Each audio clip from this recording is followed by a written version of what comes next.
बिस्मिल्लाहिर्रहमानिर्रहीम। अस्सलाम वालेकुम। मैं डॉक्टर शाहिद रज़ा आपको वेलकम कहता हूँ। उम्मीद है आप खैरियत से होंगे। हम एफपीएससी के सिलसिले में एसएसटी की जो वैकेंसीज़ आई हैं उस हवाले से टेस्ट की प्रिपरेशन की वीडियोस आपसे मैं शेयर कर रहा हूँ। उसके ऊपर हम डिस्कशन करते हैं रोज़ाना। आज का टॉपिक साइकोलॉजी से रिलेटेड है और बहुत ही इंपॉर्टेंट टॉपिक है। इससे बहुत सारे कंसेप्ट आपके क्लियर होंगे। एमसीक्यूज़ के हवाले से आपको बहुत ईजी रहेगा अगर आप इसको प्रॉपर सुन लेते हैं, समझ लेते हैं तो। और आज का हमारा जो मेन टॉपिक होगा, जिसके अंडर बहुत सारे हम सब टॉपिक्स को डिस्कस करने वाले हैं, ये मेन टॉपिक है हमारा कॉग्निटिव प्रोसेसिंग। इसके अंडर कौन कौन सी चीज़ें डिस्कस करेंगे ये ज़रा सुन लीजिए। पहले हम बात करेंगे इंफॉर्मेशन प्रोसेसिंग अप्रोचेस के ऊपर। उसके बाद मेमोरी एंड फॉरगेटिंग की बात करेंगे, मेथड्स टू इम्प्रूव मेमोरी की बात करेंगे और फिर ट्रांसफ़र ऑफ लर्निंग की बात करेंगे। ये बातें आज के इस वीडियो लेक्चर में हम डिस्कस करेंगे। तो आइए शुरू करते हैं। सबसे पहले इंफॉर्मेशन प्रोसेसिंग अप्रोच क्या है। देखिए, information processing approach explains learning and memory by comparing the human mind to a system that receives, processes, stores and retrieves information. यानी सादा अल्फाज में अगर हम बात करें तो हम कह सकते हैं कि ये ऐसी अप्रोच है, ऐसा एक सिस्टम है ह्यूमन माइंड का कि जो इंफॉर्मेशन को रिसीव करता है, हासिल करता है। जो भी चीज़ हम देखते हैं, सुनते हैं, अपने 5 सेंसेस से उसको रिसीव करते हैं, प्रोसेस करता है, स्टोर करता है और फिर ज़रूरत के वक्त इंफॉर्मेशन जो है उसको रिट्रीव करता है ताकि वो इस्तेमाल में लाई जा सके। तो ये जो सारा प्रोसेस है इसको कहा जाता है इंफॉर्मेशन प्रोसेसिंग। इसके जो मेन कंपोनेंट्स हैं वो कौन कौन से हैं। इसमें सेंसरी मेमोरी आ जाती है। First of all sensory memory जो आपकी है, मेमोरी की बहुत सारी टाइप्स हैं। सेंसरी मेमोरी है, शॉर्ट टर्म मेमोरी है, लॉन्ग टर्म मेमोरी है और फिर फर्दर इसको डिवाइड किया जाता है। एपिसोडिक मेमोरी है, फ्लैश बल्ब मेमोरी है। तो जो सेंसरी मेमोरी है वो ऐसी मेमोरी है जो होल्ड करती है इनकमिंग इंफॉर्मेशन को, जो आ रही होती है, जो आप देख रहे होते हैं या सुन रहे होते हैं, एक ब्रीफ पीरियड तक, टाइम तक। यानी इतना लंबा आप उसको होल्ड नहीं कर सकते सेंसरी मेमोरी में। चंद सेकंड्स आप उसको होल्ड करते हैं, ये सेंसरी मेमोरी है। इसके बाद अटेंशन आता है। अटेंशन का मतलब ये है कि जो इम्पॉर्टेंट इन्फॉर्मेशन है वो जो आपने सेंसरी इनपुट से हासिल की है उसके ऊपर आप तवज्जो देते हैं, अटेंटिव होते हैं और फिर वो फर्दर प्रोसेस में जाती है। इसके बाद आती है शॉर्ट टर्म मेमोरी, जिसको वर्किंग मेमोरी भी बोला जाता है।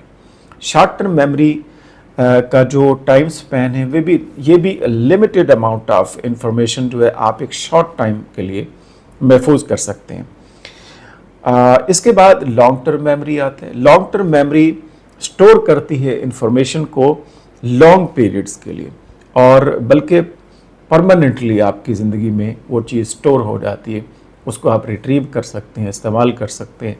तो ये हमेशा के लिए रहती है लॉन्ग टर्म मेमोरी। इसके बाद प्रोसेस आते हैं एनकोडिंग का। ये भी जानना ज़रूरी है। एनकोडिंग का मतलब ये होता है कि converting information into a form that can be stored. यानी कोई भी इंफॉर्मेशन जो है उसको आप एक ऐसी फॉर्म में कन्वर्ट करते हैं कि ताकि वो स्टोर किया जा सके आपके माइंड में। तो इसे एनकोडिंग प्रोसेस कहा जाता है। इसके बाद स्टोरेज आते हैं। स्टोरेज का मतलब आप समझ गए होंगे, जैसे नाम से जाहिर है कि मेंटेनिंग इंफॉर्मेशन इन मेमोरी। अपनी मेमोरी में आप मेंटेन करते हैं, इंफॉर्मेशन को रखते हैं, स्टोर करते हैं। फिर रिट्रीवल आते हैं। रिट्रीवल का मतलब ये है कि bringing stored information back when needed. जब ज़रूरत है तो जो स्टोर की हुई इंफॉर्मेशन है आपकी मेमोरी में उसको आप दोबारा काम में ला सकें, उससे यूज़ किया जा सके। तो मेमोरी प्रोसेस के 3 बेसिक प्रोसेस हैं मेमोरी के। एक एनकोडिंग कहलाता है, दूसरा स्टोरेज कहलाता है और तीसरा रिट्रीवल कहलाता है। तो यहाँ तक हमने बात की।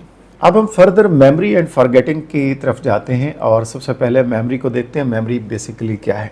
Memory is the ability to encode, store and retrieve information. अभी हम बात कर रहे थे कि मेमोरी क्या है कि आप इंफॉर्मेशन को एनकोडिंग करते हैं, स्टोरेज करते हैं और फिर ज़रूरत के वक्त काम में लाते हैं, उसको यूज़ में रिट्रीवल प्रोसेस कहते हैं।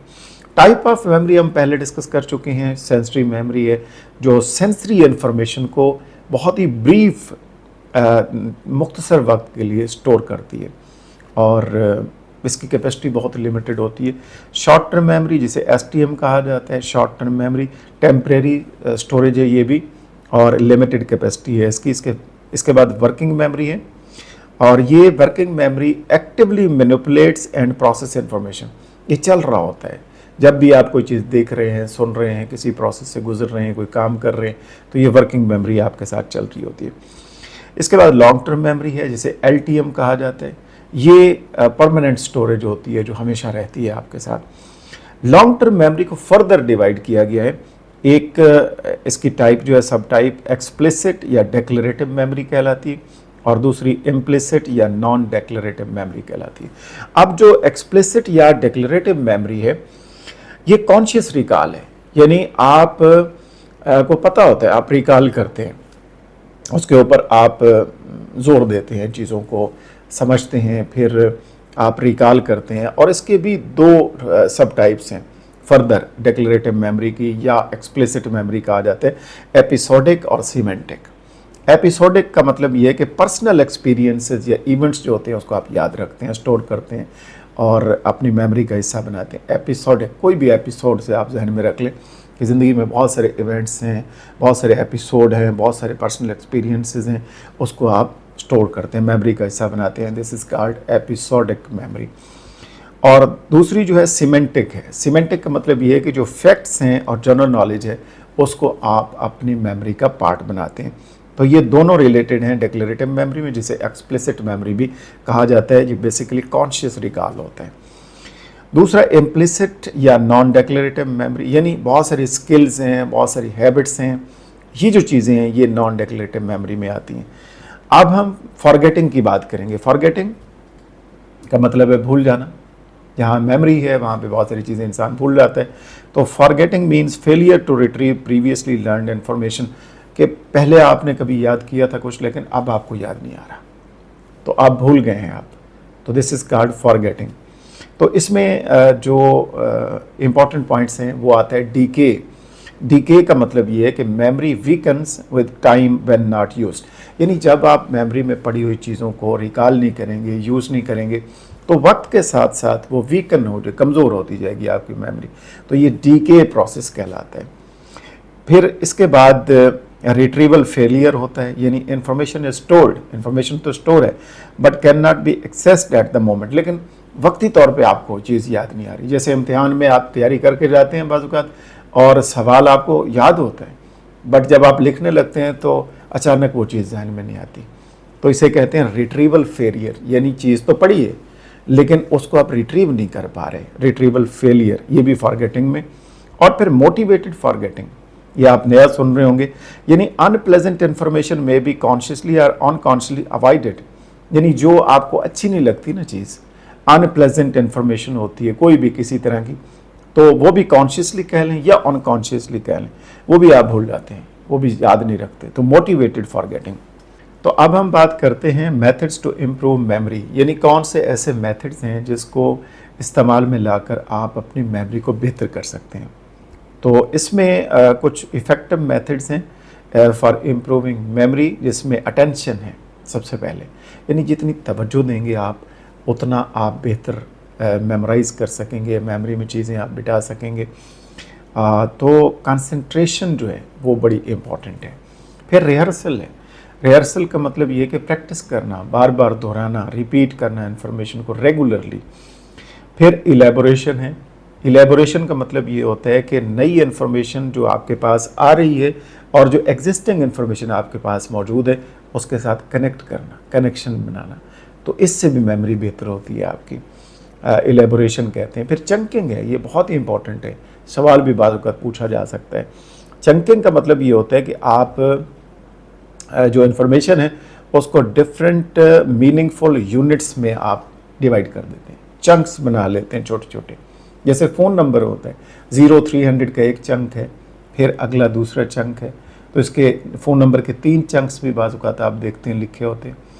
तो पहले 3 डिजिट्स हैं, फिर 7 के हवाले से 2 और बना दिए जाते हैं। तो ये चंकिंग है, जब आप इंफॉर्मेशन को मीनिंगफुल यूनिट में ग्रुप कर देते हैं या डिवाइड कर देते हैं या बना देते हैं, सेट कर देते हैं, तो आप मेमोराइज़ करते हैं, चीज़ें याद रहती हैं, आपको भूलती नहीं। This process is called chunking technique. फिर निमोनिक्स हैं। निमोनिक्स का मतलब ये है कि आप एक्रोनिम यूज़ करते हैं याद रखने के लिए, आप कीवर्ड्स को याद रखते हैं, आप एसोसिएशंस बनाते हैं चीज़ों के साथ, उससे आप याद रखते हैं चीज़ों को। ये प्रोसेस निमोनिक्स टेक्निक कहलाता है। फिर इसके साथ विजुअलाइजेशन है, यानी विजुअलाइजेशन से भी आप बेहतर कर सकते हैं अपनी मेमोरी को, यानी मेंटल इमेजेस बनाते हैं इन्फॉर्मेशन की। जितनी इन्फॉर्मेशन आपके पास है उसकी आप एक तस्वीर बना लेते हैं जहन में खुद ही, और वो जब आप जो इमेजेस बनती हैं, मेंटल इमेजेस क्रिएट करते हैं, उससे आप चीज़ों को अंडरस्टैंड करते हैं। फिर स्लीप एंड रेस्ट है। ये बहुत ही ज़रूरी है कि मेमोरी अगर आप शार्प करना चाहते हैं तो जो मुनासिब नींद है ये सपोर्ट करती है मेमोरी को बेहतर करने के हवाले से, आपको एक्टिव रखने के हवाले से। तो प्रॉपर रेस्ट और स्लीप जो है बड़ी ज़रूरी है। तो ये कुछ मेथड्स थे जो मेमोरी को इम्प्रूव करते हैं। अब हम बात करेंगे इसके बाद ट्रांसफ़र ऑफ लर्निंग की, जो आखिरी होगी आज की इस वीडियो की। ट्रांसफ़र ऑफ लर्निंग का मतलब ये है कि जब प्रीवियस लर्निंग जो है वो इन्फ्लुएंस करती है आपकी नई सिचुएशन में परफॉर्मेंस के ऊपर या लर्निंग के ऊपर। यानी आप नई चीज़ सीख रहे हैं और कुछ पहले से जानते हैं थोड़ा बहुत, तो वो जो पहले से जानते हैं उसको इस्तेमाल करके आप नई चीज़ में हेल्प लेते हैं और सीख जाते हैं। So this is called transfer of learning. और इसकी जो टाइप्स हैं वो जहन में रखनी चाहिए, जो बहुत ही ज़रूरी है समझना। टाइप्स ऑफ ट्रांसफ़र, इसमें पॉजिटिव ट्रांसफ़र है, इसमें नेगेटिव ट्रांसफ़र है, इसमें ज़ीरो ट्रांसफ़र है। तो तीन चीज़ें आप जहन में रखेंगे। इसकी टाइप्स कह लें ट्रांसफ़र ऑफ लर्निंग की। पॉजिटिव ट्रांसफ़र क्या होती है इसको मैं समझा देता हूँ। जब प्रीवियस लर्निंग जो आपकी होती है, पहले से आपने कुछ याद कर रखा है, सीख रखा है, वो हेल्प करती है न्यू लर्निंग में, तो ये पॉजिटिव ट्रांसफ़र कहलाती है। इसकी मिसाल ये है कि आप उर्दू ग्रामर का नॉलेज रखते हैं, पहले आपने पढ़ी हुई है, आप समझते हैं, और आप कोई और लैंग्वेजेस सीख रहे हैं, तो जो उर्दू लैंग्वेज पहले आप ग्रामर समझते हैं वो किसी न किसी तौर पे अगर वो हेल्प कर रही है आपकी न्यू लर्निंग में, तो ये लर्निंग कहलाती है ट्रांसफ़र ऑफ लर्निंग। कौन सी टाइप है? Positive transfer. दूसरी नेगेटिव ट्रांसफ़र है। इसका मतलब ये है कि previous learning interferes with new learning. जो प्रीवियस लर्निंग थी पहले की, जो चीज़ आप जानते थे और अब जो आप सीख रहे हैं उसमें इंटरफेरेंस आ जाती है। इसके मिसाल ये है कि अ लर्नर्स ओल्ड प्रोनाउंसिएशन हैबिट्स, यानी पुरानी आपकी अदायगी की जो आदत है, लफ्ज़ों की, अल्फाज का अदा करते हैं, प्रोनाउंस करते हैं, तो वो इंटरफेयर करती है with learning correct pronunciation in a new language. आप नई लैंग्वेज सीख रहे हैं, उसकी प्रोनाउंसिएशन जो है और जो पहले वाली है उसमें बड़ा तजाद और फ़र्क आ जाता है, इंटरफेयर करते हैं, इंटरफेरेंस आ जाती है, आप नहीं सीख पाते, तो इसे कहते हैं नेगेटिव ट्रांसफ़र। और फिर तीसरा होता है ज़ीरो ट्रांसफ़र।